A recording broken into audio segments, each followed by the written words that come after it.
Jesus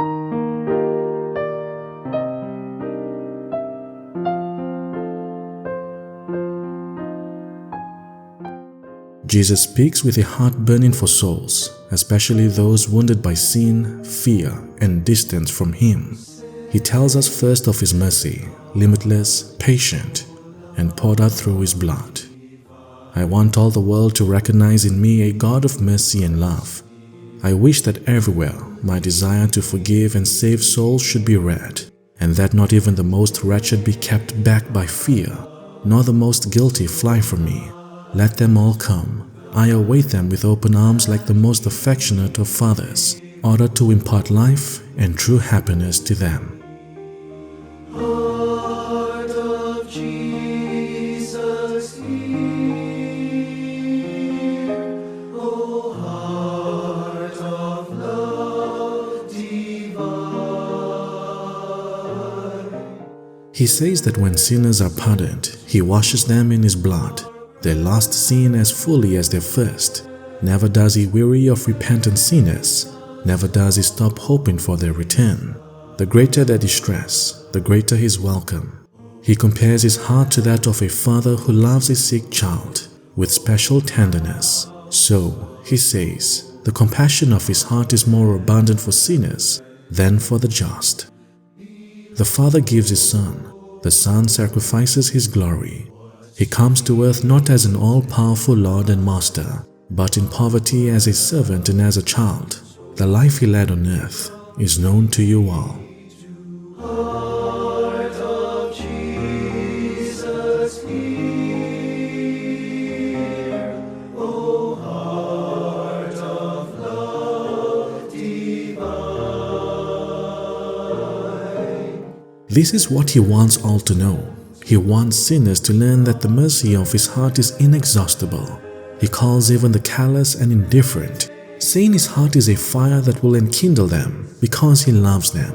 To devout and saintly souls, He desires to be the way, leading them safely to eternal beatitude. I went about doing good to bodies as well as to souls. To the sick I gave back their health, the dead I raised to life, and to souls, to souls I restored liberty, that liberty which they had lost through sin, and I opened them to the gates of their everlasting home, heaven. Heart of Jesus, hear. O heart of love divine.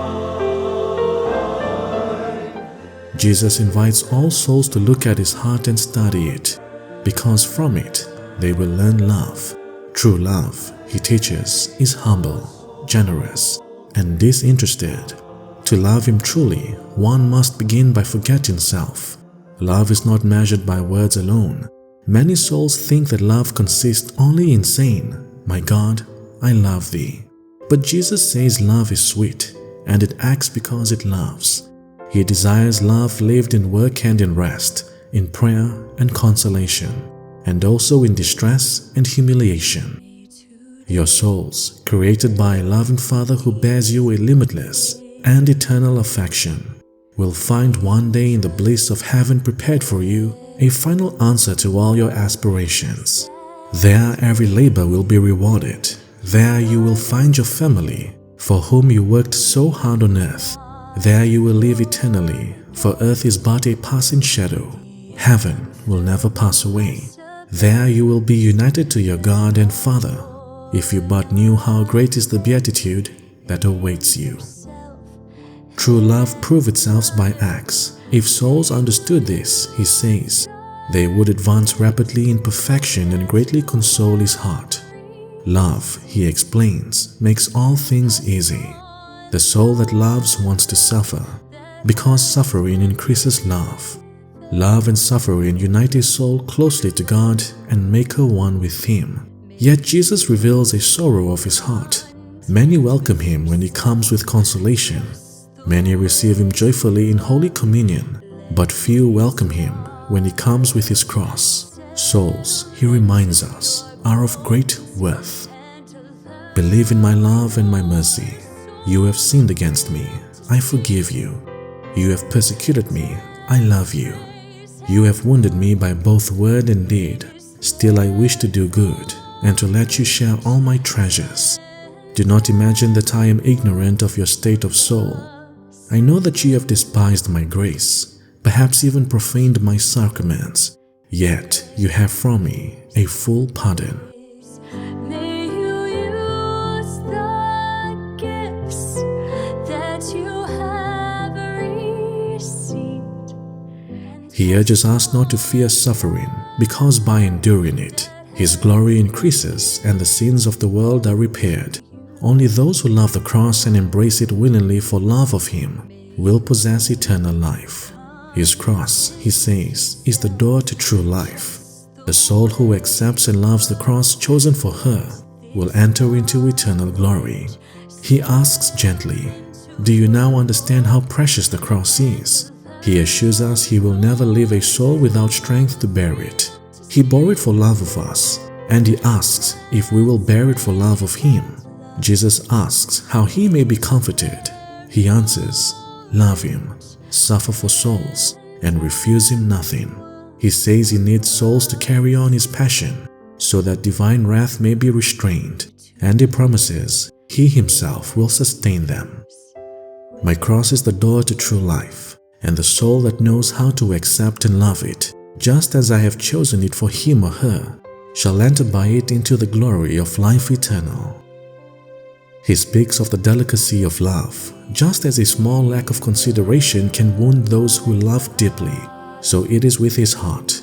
That is why He asks those who seek intimacy with Him to refuse Him nothing. Faithfulness in the smallest details of love draws an outpouring of His generosity. Such a soul will be filled with peace, never abandoned, and though little, will be made great, because He will live in her. Love makes all things easy. The soul that loves wants to suffer, for suffering increases love.